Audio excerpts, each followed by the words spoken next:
Birds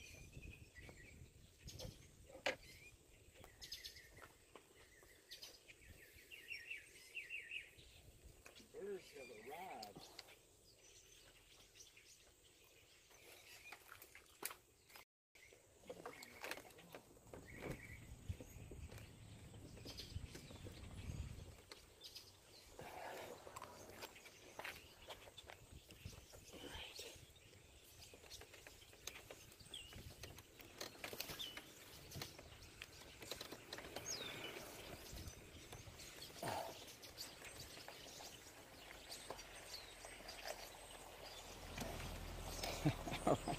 Hello everybody, welcome, thanks for joining me today. I am, as you can see, painting outside, and the beautiful sunshine that we looked at 30 minutes ago is gone, and the rain is threatening. Welcome to Plein painting. Over to my right, you can see the back of my good friend David Foster. There are 5 of us painting here in Ocracoke this weekend. And I'm looking at this view, looking right down the street there. You can imagine sun hitting that blue little building way at the shed, way at the end of the street. And imagine sun coming through all these trees, streaks of sun and shadow across the road, and so on and so on and so on and so forth. That's what I'm going to aim for. Okay, so the scene is has a lot of green in it, a respectable amount of blue, but the light will be warm. But because of the green and the blue, I'm going to do my abstract underpainting in orange and red. Okay, horizon high or horizon low? Definitely horizon high, so let's get that straight.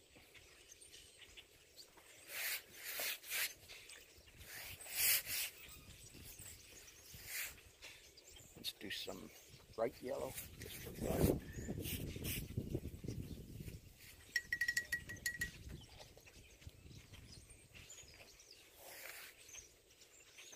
There, probably good enough. You know what, I forget to do this often. I would like to take pictures at each stage of the painting process. So eventually I can put together a video, time-lapse, showing how my paintings develop. So, those of you who are regulars, you've heard me talking about this trip for months. This is an annual. My good friend Mike Rooney and I, this is our 5th trip. I counted last night, David. This is trip number 5. All right. Figured that out. This is our 5th annual October trip to Ocracoke. And those of you who are not from North Carolina, Ocracoke is a tiny little island. Man, how big? Maybe 2 miles. Yeah, part of the Outer Banks in North Carolina. 2 by 3 miles or something like that. Maybe I'm guessing. And then it's got a long tail, windswept beach highway that that goes 20 miles north. But basically, it's just a tiny little island. I think the permanent residents here, I talked to one in the last year or two, less than 1,000 people, maybe 200 people live here year-round, something like that. You can Google it. I'm sure that would have the permanent population of Ocracoke. But in the summer, that number, of course, swells to several thousand, I would think. Again, I'm just guessing. I didn't do research before I started jabbering like this. It's got a lot of history. In fact, I was quite surprised just a few weeks ago. I was at home watching the History Channel for just a few minutes, and they were doing documentary on Blackbeard again. Those of you who are not from America, we like our Blackbeard. Pretty interesting when you think about it. Somebody could be such a murderous rapscallion his entire life, and then they name universities and fair rides after him after he's gone. Anyway, I was watching the History Channel, and they were trying to find some Blackbeard's buried or lost loot, and they were right here on Ocracoke. So evidently, we are in Blackbeard territory. So again, I'm painting down the street. Let me show you the view again, more or less. Now, David and I were riding, took a quick bike, and by the way, it's raining now for real, so I might have to pause here real quick because my cameras don't want to get rained on very much. I don't care about my paint. My camera I care about. Hang on, try a temporary fix.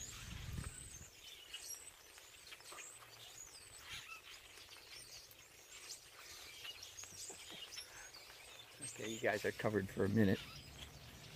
The rest of this has umbrella. Okay, I'll take a picture of that as the end of stage 2 anyway. Alright, it's raining in earnest now, so break time, be back in a little.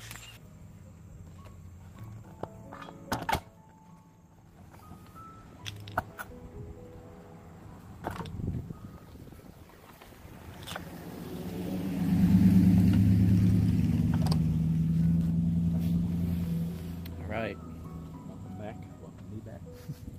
We think we're clear of the rain, at least for a little while. My acrylics, of course, dry really slowly in this wet weather, but with that little break, I was able to let that dry. So the next thing, I've done pencil, that you didn't see me do. Next thing I'm going to do is go ahead and paint sunlight. Instead of painting dark, which is the traditional approach, I want to sort of remind myself, unlike what I'm looking at right now. Can you see this? Yeah, see down that road? That's the scene I'm painting. And my friend David Foster is here. We're painting together. I have on my phone, I have a picture of this scene about 45 minutes ago with delightful sunlight and dappled shadows in it. So I'm going to go ahead, as I've just done, and get the warm sunlight blocked in. And I think I can go straight to, I don't usually do this. Do what? I don't usually do wet color into wet color. For instance, you know that if I take this phthalo blue and put it on top of the yellow that I just put down, I'm going to get pure green, right? Because yellow plus blue makes green. But if you put down, you see, mixing by transparent layers is not quite the same as mixing by on a palette. So you put down a yellow glaze and allow it to dry, and then you put a blue glaze on top of that yellow, you still get green-ish, but it's not the same kind of green. You know, it's not Crayola box kitty green. It's a very hard to describe. I'm doing the same thing here. I'm doing actually a purple blue for shadows, a purple-ish blue on top of the yellow. So I'm getting a nondescript sort of muddy-ish color. That's all right for right now. I just want to make sure that I keep this. Good morning. Keep the warm sun. I'm going to come back and hit these spots again with a little more yellow, smaller brush. I haven't talked about these brushes in a long time. My favorite brushes in the whole world. Conveniently are also the cheapest. Chip brushes. I love them.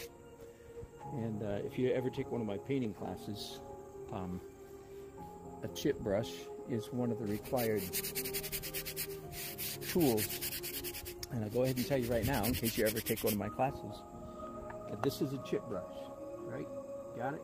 Ugly, gnarly, cheap. And students will say, "Oh, well, I've got a big brush," and they'll bring, you know, a 2-inch wide synthetic brush.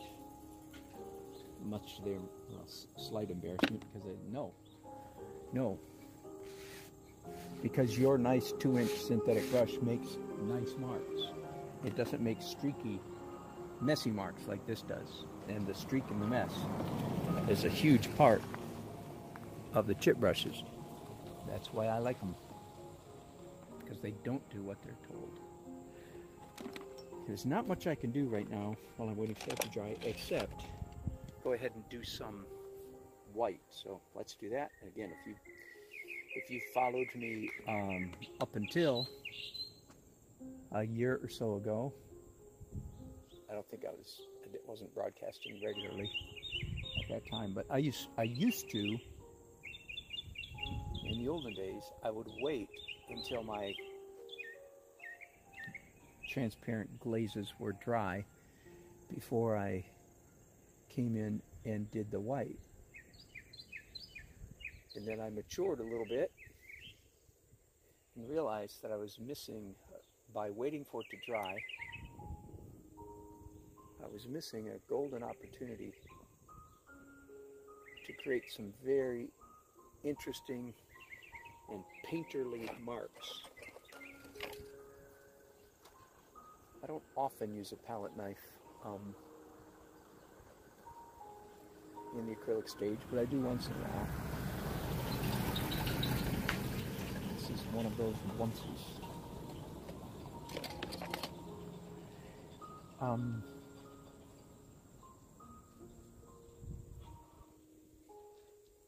So now, when I paint with the white, I very much, I want the white to pick up the wet underneath. But, and here's where, again, where students get into trouble, because if you let the white mix with this wet, then of course you'll get an opaque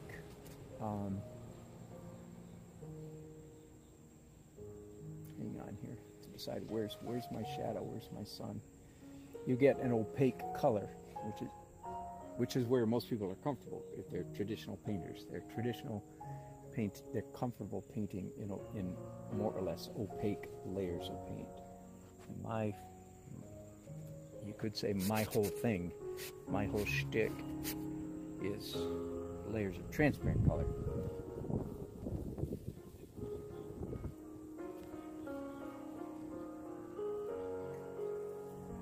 So even though the white picks up some of the wet painting, I don't keep brushing it around so that it becomes opaque. I'm going to turn on that music just for a minute because YouTube, they'll send me an email. So I'll turn it down for a little while.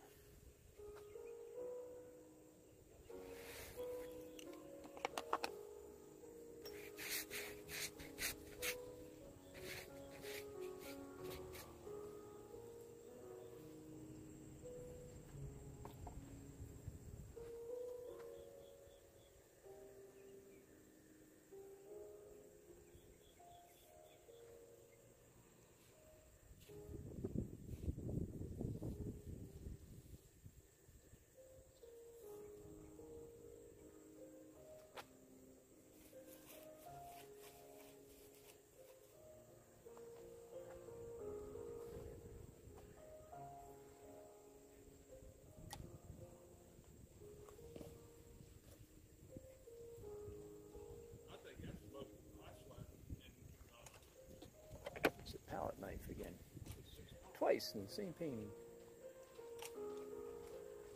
I use palette knife a lot in the oil stage, but not usually in acrylic.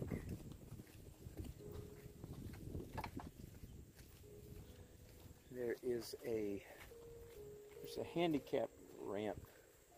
I don't know if you can see it way down there, just in front of that blue building. A ramp, gray ramp, and I think, David, did you keep the? Can you see the handicap ramp? Are you taking it out or leaving it in? I think I'm gonna leave it in. David's gonna leave it in. I think I'm gonna take it out. We'll see. Nothing against handicapped people, you understand? Actually, in my view, it's all in the shade. So. Yeah, yeah.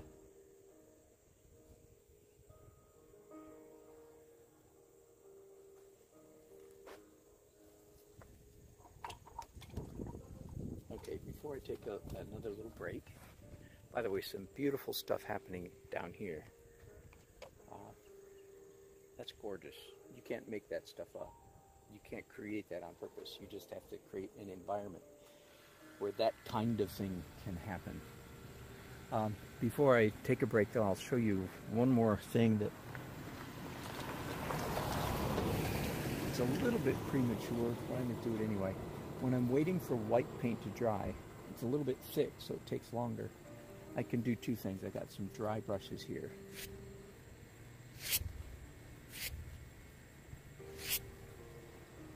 I said we can do two things. What I meant to say is I can accomplish two things with one motion. So with that little bit of streaking, let me zoom in here so you can see it better. With that little bit of streaking with a dry brush, and I usually do it roughly at 45-degree angles. Definitely not horizontal, definitely not vertical. Any other angle will do. So roughly 45. Not horizontal, not vertical. That's another story. I'll explain that some other time. So, but I've accomplished two things here. One is I've thinned out where there was a pile of wet acrylic paint. I've now thinned it out so it'll dry more quickly. The other thing I've done is I've gotten all this beautiful energy, strokes of energy, streaks of light in my painting. So accomplished two things. Okay, quick break, back in a few minutes. All right, I can go ahead and do some painting. Everything here is not completely dry, but that doesn't keep me from painting, doing some drawing, if you will. Drawing with paintbrushes. Now, I tend to draw a distinction between when I say I'm drawing with brushes. That means I'm using fairly small brushes and making outline-ish shapes. Does that make sense to you? And I can do that without getting into trouble with the paint that's not dry yet. Again, what do you mean get into trouble with the paint that's, well, again, but the biggest characteristic of my approach to painting is layers and layers and layers of transparent color. Okay? Transparent is the word. And if you put down a layer of color, like I did, blue, red, yellow, orange, blue down here, and if you,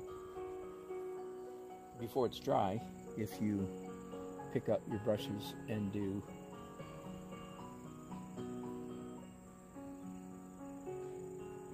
another layer of color on top of that, you've nullified, you've rendered one or the other or both of those layers null and void, shall we say. You've rendered them pointless. You've now turned two layers into one, and if you do that same process again and again and again, you've taken again, my approach to painting, which is layers and layers and layers of color.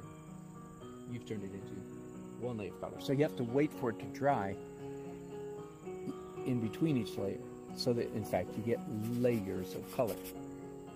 Okay, does that make sense? And it is, in fact, the layering of transparent colors. That's the important word, is transparent. That's what I like about my painting, my approach to painting. Is can you do this just in oils? And the answer is yeah, somewhat. Not quite to the extent that I do. But you can do some of this. When I do paint in oils, I sort of emulate this technique, but in oils. So I do when I start up my oil paintings there, and that's fairly traditional. That's not unique to me. Many artists, oil painters, start with thin, transparent layers. They can't be, but because oils dry slowly, of course, you put down one layer of color, unless you're going to wait till the next day or a couple days. You can't get the layering effect that I like, that I get with the acrylic. So.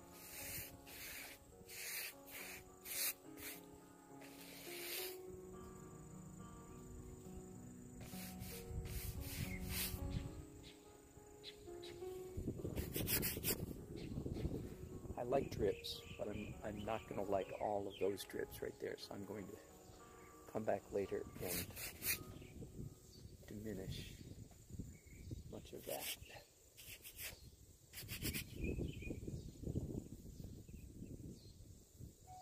I very often don't use any green paint in my painting process. I am doing so. I'm using green here. Some of my travel kits, like here's my acrylic kit, pre-mixed with medium, about 50-50. Unless it's high quality paint, then it's, hey, the sun's coming out, yay. Anyway, I often don't use green at all. Green is a very dangerous color. Always remember that. A little green goes a long way, so I'm using it very delicately right now. Even though the finished painting is going to feel like it has a lot of green in it, I don't want that feeling to come from me using green paint. Hope that made some sense to you. There's a lot of greenery in the painting, but I'm not going to achieve that green cast by using green paint. I'll achieve it by using mixtures, all kinds of things. Okay, I have to pause there. I have to wait for those several color layers that I just did, the blue purple details, and the green. I have to wait for that to dry, so we'll be back in.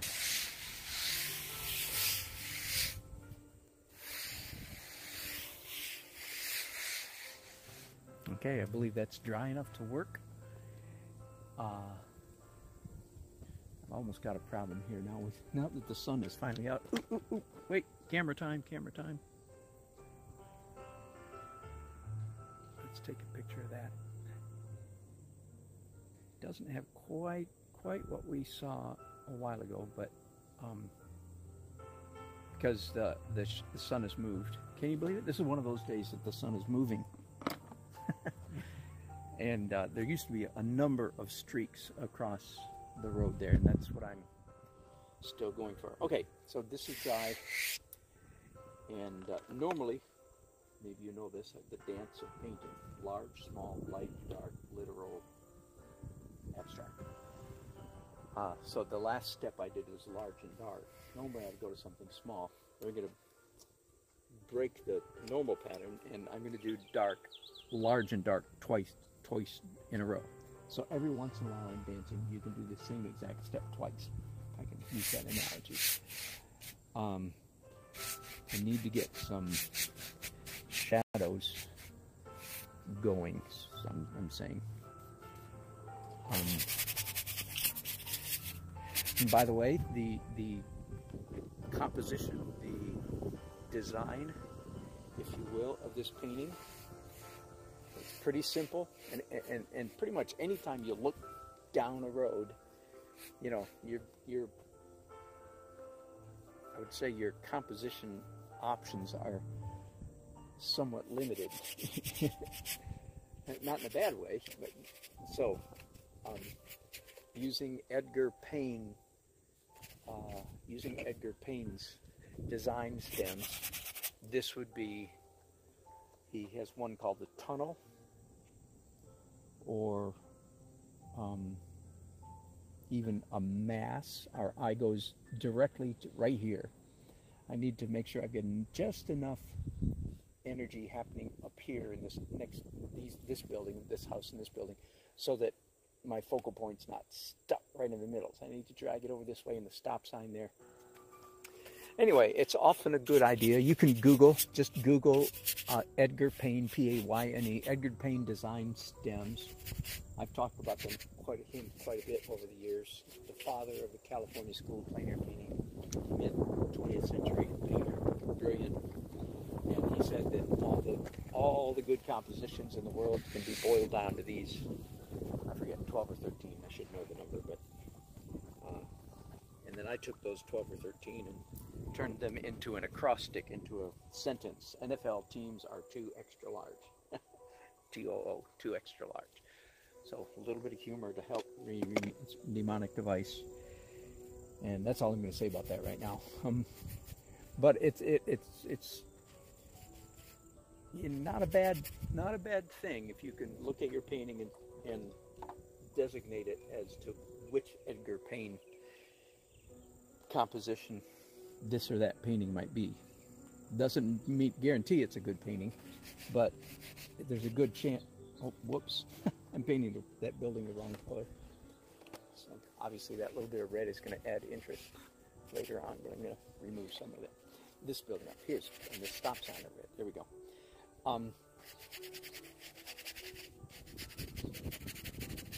Like I said, it doesn't guarantee that it's a great painting, but it's likely that one of the mistakes you're not likely to make is a composition mistake. If you can look at your painting and say, oh yeah, that's Edgar Payne number 4, 5, 6, 10, 12, whatever. So again, this would be, I think, either tunnel, or could be diagonal, or mass. That is, all the focal point is, your eye goes right there. Single mass. There's not several, just one. So that always makes me feel a little bit reassured if I can find Edgar Payne in my painting. If he's hiding in there somewhere.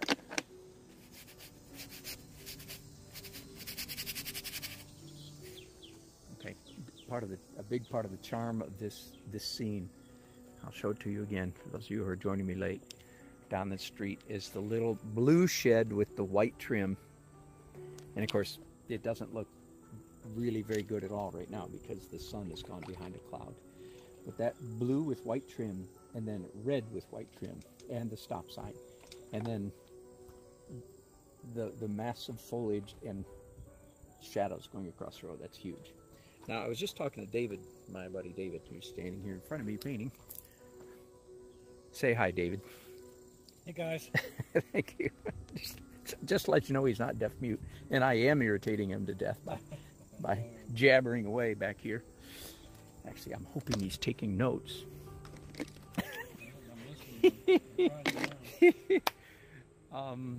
David and I have been a part of the same painters group for over 10 years. Do you know when did you join? Do you have a good sense of time? 2007 or something like that is when I think, something like that. I think you're a little ahead of me, so yeah. Anyway, we have a very good time, a very good group, and David is one of those people. I'm not saying this to flatter him because he's standing there, but he is one of those people whose feedback I listen to very carefully. And David says something about one of my paintings. I pay attention. And that's a good tip for any of you who are trying to become painters. I don't know. I mean, too many painters have social issues. Yeah. I hope you're not one of them. Because I think if you want to be a good painter, you got to bust out of that. I think. At least it'll help you a lot if you can. Have some friends that you can talk to and get good feedback. They've got to be, painters you trust, respect, admire, and people you enjoy. If the group we're a part of dried up next week, I'd start a new group the week after that. That's how important. I've been a part of a painters group like that my whole professional career. Started in Dallas Society of Illustrators. When I moved to North Carolina, it was the North Carolina Association of Designers and Illustrators. For the last 10, 12 years, it's been a Painters Forum in that Raleigh area.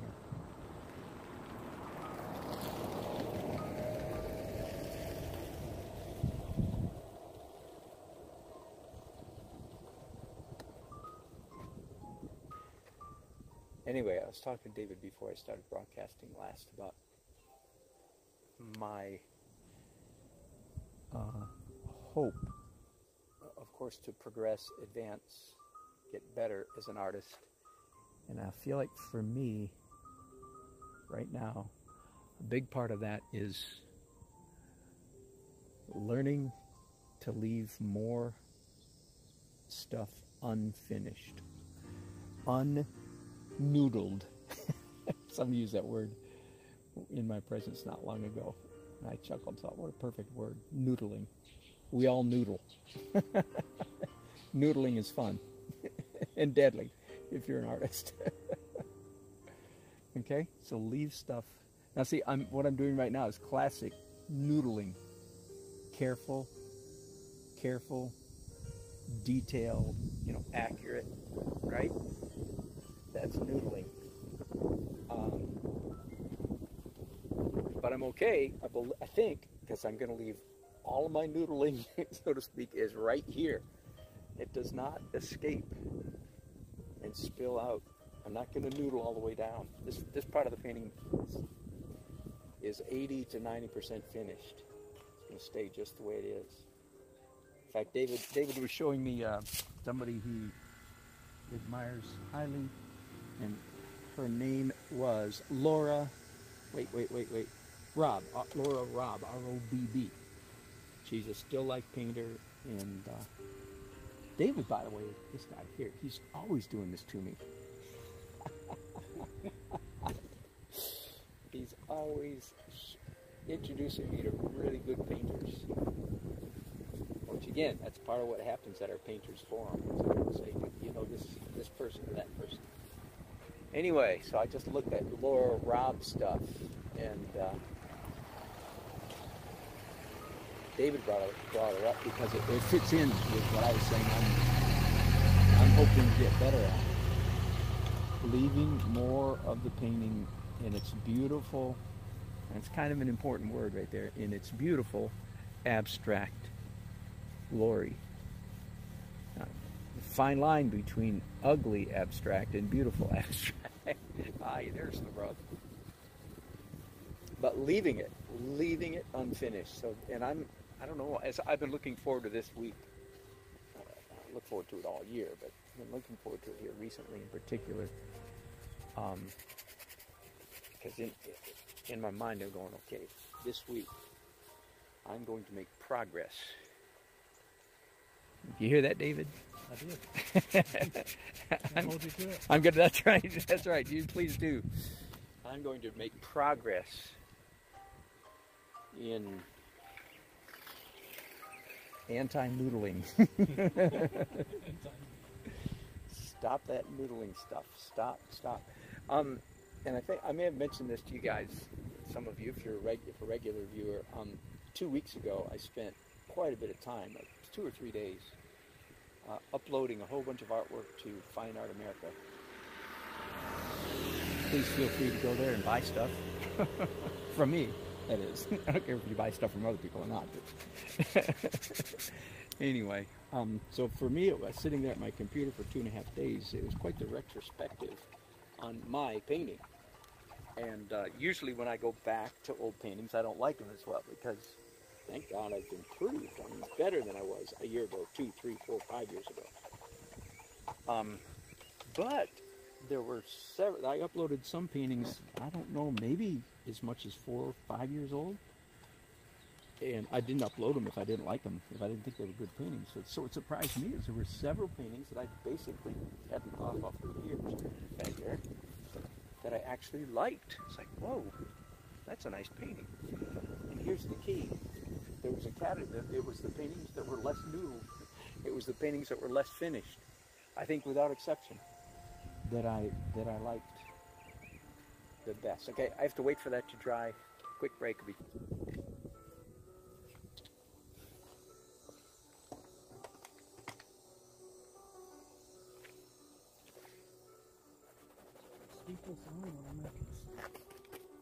Pardon? That was like a steeple to me, so I'm going to make it a steeple. Oh yeah. Okay, I'm down to oils finally. Yahoo! I love this stage. When I get to, oh, I dipped my brush in blue accidentally. That's right, we'll go with it. Ultramarine. I'll stick with that for a minute. I hope I'm not in a rut, but by far the most common 2 colors for me to use for the large areas of in oil glaze is transparent oxide red and ultramarine blue.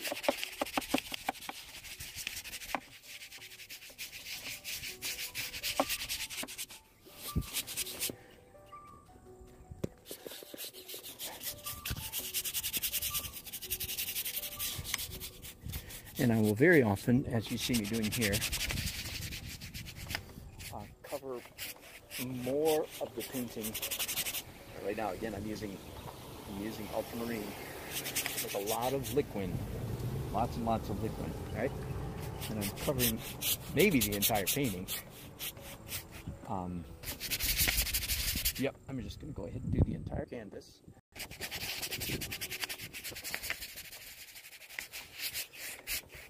Even though the large parts of this painting are not going to be cool, they're not going to be ultramarine-ish. You get beautiful effects by putting paint on and then wiping it off. I often imagine a student saying, well, if you're going to wipe it off, why'd you put it on in the first place? And then I would appeal to my furniture refinishing buddies and say, you tell them. Why do you put stuff on and then take it off? Because putting it on and taking it off is not the same as never putting it on. Of course,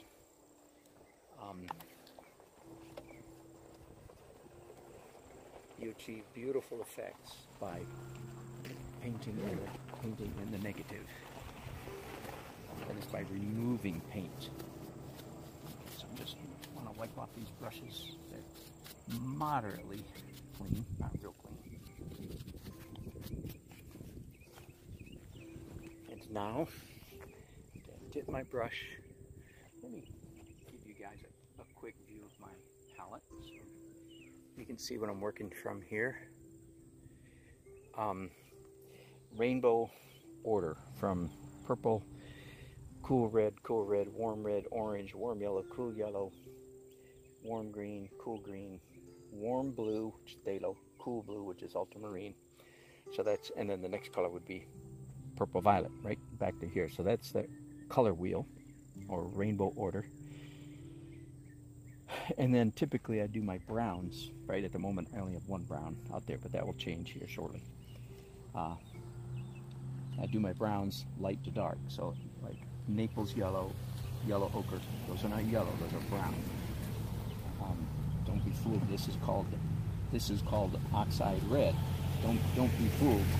If you're a beginner painter, don't be fooled by the names. Indian red is not red, it's brown. It's reddish brown. Got it? Okay. Now,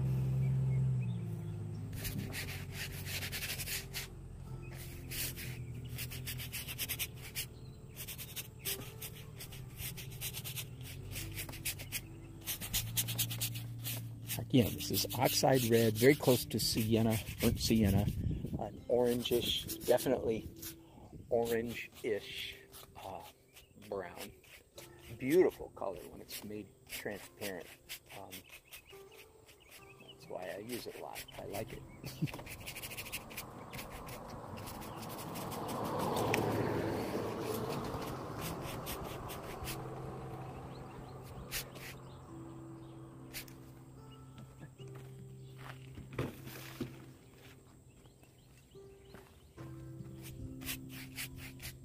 Reflection off the hood of my van. Sun shining up. I've already got enough light pollution here, as you see, happening. Okay, now I'm not finished with this glaze process. I'm much closer than I was. I need to think about this down here. Enough thinking. The question was, in my mind, how blue did I want that? How blue did I want that area to be? There's my answer. Not too blue.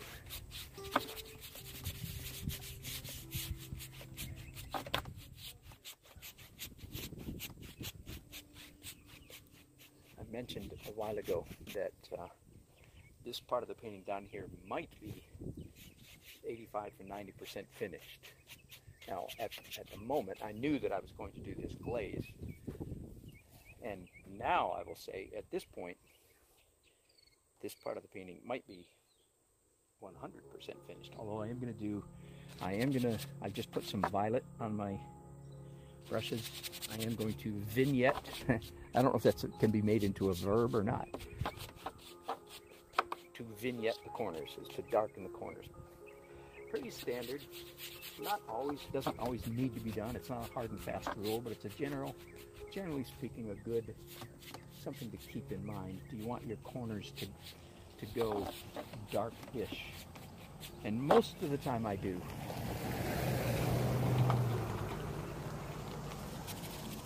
So I have dirty purple paint on my brushes at the moment. Good for darkening these corners. Now let me hasten to point out that part of the reason I'm so hooked on this layers of transparent color is, even though these corners are dark-ish, when you look carefully, they're full of, whoops, I'm sorry, I left you in the wrong position there. They're full of interesting detail, subtle. Now this has sun on it, so we're not being a good judge of what that's going to look like. Okay, sorry about leaving you in the wrong position there for a minute. You had a nice look at my palette, didn't you? Is that fun? Huh? Okay, let's see if I can get my auto exposure to read my painting. Hi, Monique. Sorry about that. Come on. I want this to get dark. Put my hand here. Does that help? I'm gonna want it to get light. I want this exposure. Not working very well. Let me mess with a little bit more.